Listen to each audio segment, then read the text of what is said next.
Question de Madame Véronique Besse à Monsieur le ministre de l'Économie, de l'Industrie et du Numérique. Madame Besse. Madame la ministre, permettez-moi d'attirer votre attention sur les difficultés particulièrement importantes rencontrées par les artisans du bâtiment. L'année dernière, ces derniers ont manifesté massivement à plusieurs reprises afin de tirer la sonnette d'alarme. La dernière fois, c'était en décembre dernier, en Vendée, dans mon département. Ils étaient 1700 chefs d'entreprise à défiler dans les rues de La Roche-sur-Yon. En Vendée, 46% des entreprises artisanales sont des entreprises du bâtiment. Ce secteur est donc le plus représenté parmi les métiers artisanaux de proximité. L'artisanat dans mon département représente par ailleurs 3,5 milliards d'euros de chiffre d'affaires. Or, en juin 2013 et juin 2014, le nombre de créations d'entreprises du bâtiment en Vendée a baissé de 21%. Et entre septembre 2013 et septembre 2014, il y a eu 930 suppressions d'emplois dans le secteur du bâtiment dans ce même département. 930 emplois supprimés sur 17 000, soit 5,5% en seulement un an. En Pays de la Loire, on dénombre environ 17 500 entreprises, ce qui représente 60 500 emplois dans les entreprises de moins de 20 salariés. Donc, si la barre n'est pas redressée, ce sont des milliers d'emplois qui vont être supprimés. Les entreprises craignent en particulier le désengagement de l'État. La réduction drastique des dotations de l'État font en effet baisser et vont continuer à faire baisser les investissements publics des collectivités locales.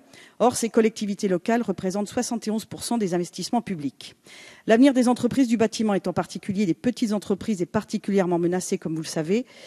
Il l'est d'autant plus qu'aucune chance ne leur est donnée, tant les marchés publics locaux encore possibles leur sont difficiles d'accès. Complexité des règles, résultats aléatoires, investissements en temps inutile, etc. Pour la plupart des entreprises du bâtiment, il est impossible aujourd'hui de pouvoir compter sur le soutien des collectivités locales, alors que leur proximité, leur notoriété, leur réactivité sont leurs principaux atouts.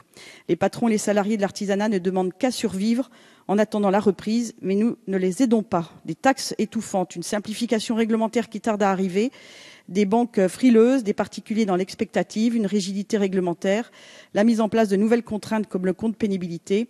Bref, les carnets de commandes de ces entreprises artisanales, qui sont souvent moins de 20 salariés et qui sont pourtant l'un des moteurs de notre économie, sont vides. Le gouvernement a annoncé récemment mettre en place un programme de proximité pour les produits alimentaires distribués dans les cantines scolaires.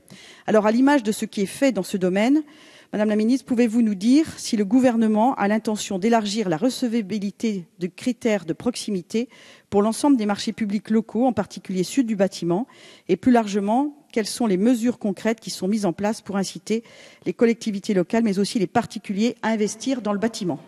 Merci Madame Besse. La parole est à Madame la secrétaire d'État. Merci, Monsieur le Président, Mesdames et Messieurs les députés, Madame la députée Besse. Vous me demandez s'il est possible d'élargir la recevabilité des marchés publics aux critères de proximité pour aider les entreprises artisanales à y accéder.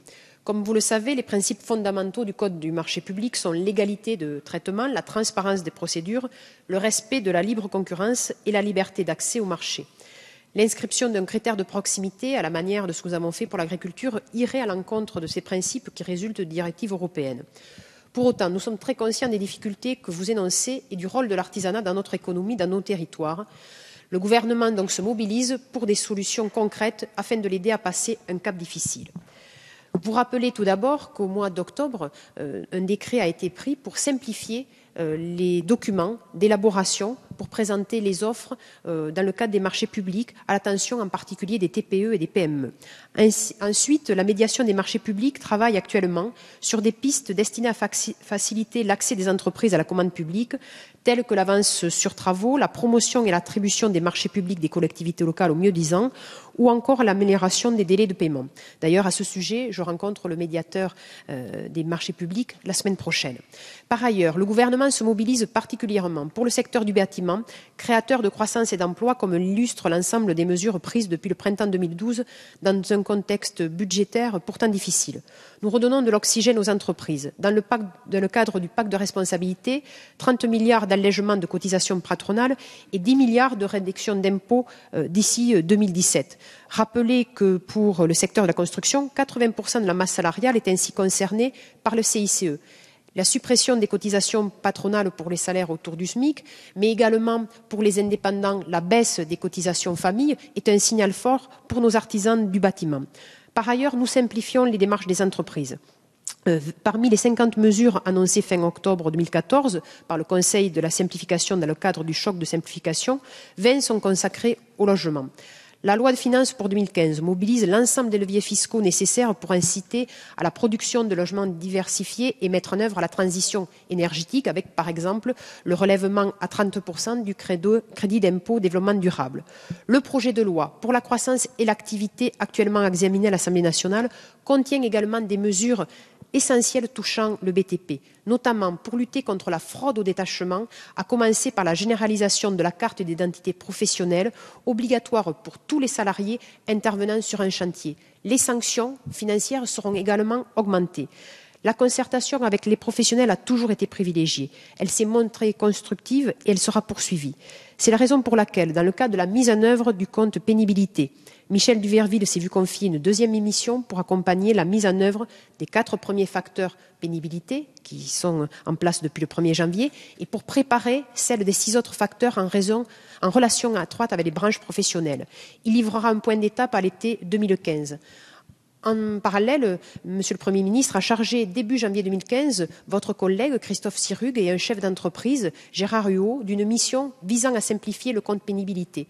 Le Président de la République également, dans ses vœux, a rappelé la nécessité de la mise en place d'un compte pénibilité qui soit pragmatique et adapté aux spécificités de chaque branche. L'ensemble de ces mesures traduit, Madame la députée, l'engagement du gouvernement à soutenir l'activité du bâtiment, qui constitue un levier important de croissance économique de notre pays et participe activement au lien social et au développement de nos territoires. Nous sommes à côté, avec et en soutien pour les artisans, pour les TPE et les PME du bâtiment. Merci, Madame la Ministre. La parole est à Madame Besse, si elle le désire. Non.